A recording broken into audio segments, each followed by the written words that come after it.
Hi, this is Matt Stone of 180 Degree Health, and I just wanted to do a quick review, let you guys know about Jon Gabriel. Jon Gabriel wrote the Gabriel Method, and in fact, he's got a bunch of videos on YouTube. They're actually really inspiring. The guy started out at 410 pounds. He went down below 200 pounds.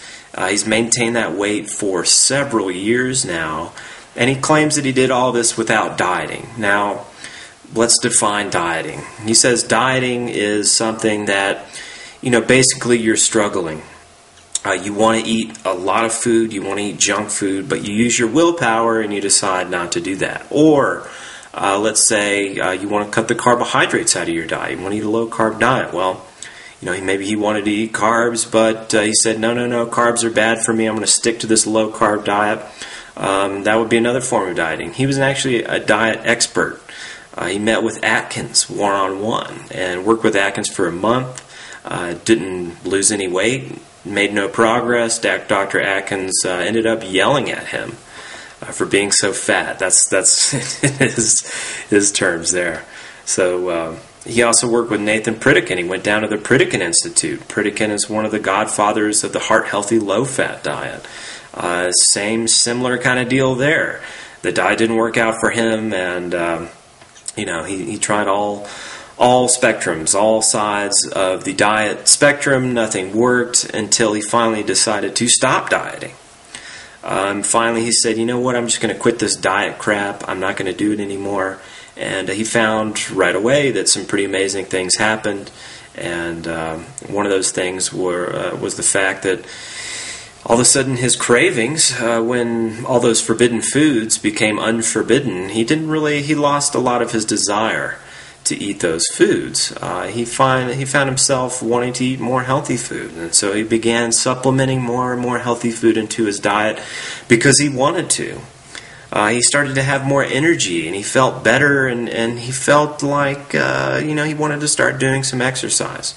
So his desire to eat healthy, his desire maybe to eat less, which he ultimately had to lose all that weight and did.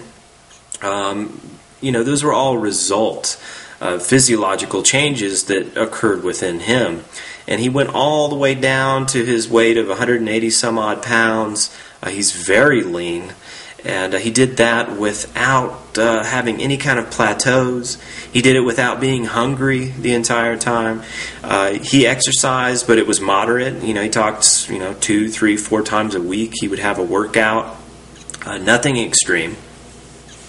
And lo and behold, he lost all this weight. He actually lost weight faster as he got closer to his ideal weight, which is totally unheard of. Normally, if you go below your weight set point, the further you go below that weight set point, the lower your metabolism gets, the more proficient it gets at storing fat, and it stops burning fat. It does everything it can. It implements that to help conserve. It's part of its fat programs, according to Jon Gabriel. Or something, another way you could phrase it would be the famine response of the body.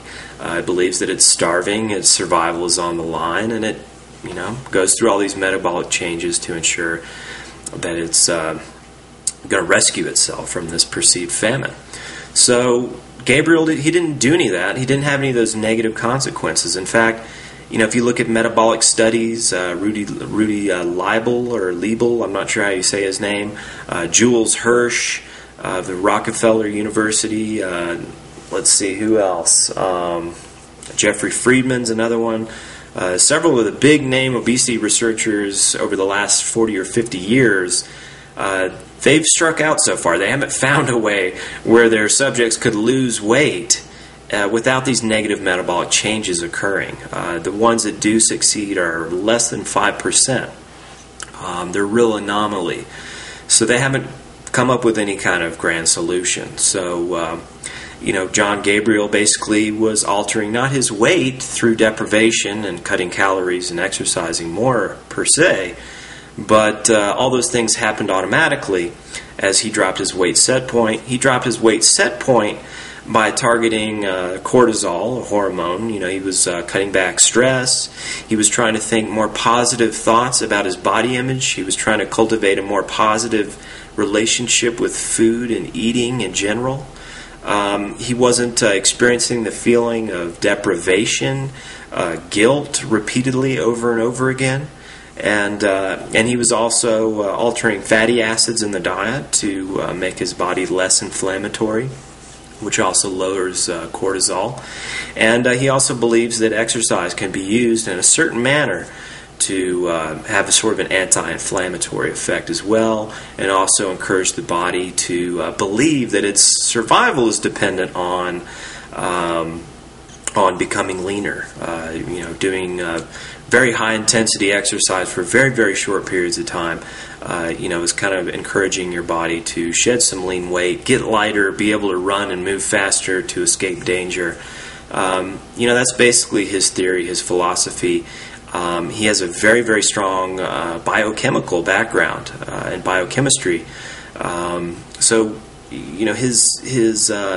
His theory is not just an idea. In fact, he has an appendix in the Gabriel Method, which was the most impressive part of the book from my standpoint as a researcher, and really excellent stuff. He talks about SOX3, which is suppression of cytokine signaling. He talks about lowering cytokines, lowering cortisol, the effects that has on leptin, the hormone leptin, which is really the grand master of body weight, and what he used basically to manipulate his weight, lower his set point, and achieve effortless weight loss, which is 1 in a million. So there's really a lot to be learned from Jon Gabriel. If you are one of those people who suffers from a serious weight problem, the first step is eat whatever you want. Stop dieting. That's step one in fixing your problem, because you can lose weight dieting, but usually at the end of that, you have, if you cure your weight loss problem, you now have a dieting problem where you have to eat 1,000 calories a day, you're starving to death, you don't have any energy,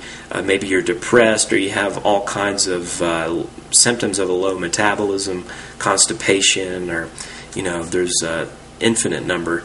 But anyways, I highly recommend his work and his videos. Definitely check those out. I like Jon Gabriel a lot, and right in line with 180 Degree Health and the general philosophy and outlook towards food, and developing that healthy relationship with food and eating and our own natural urges to eat and rest and do all those things, and basically just ending that war.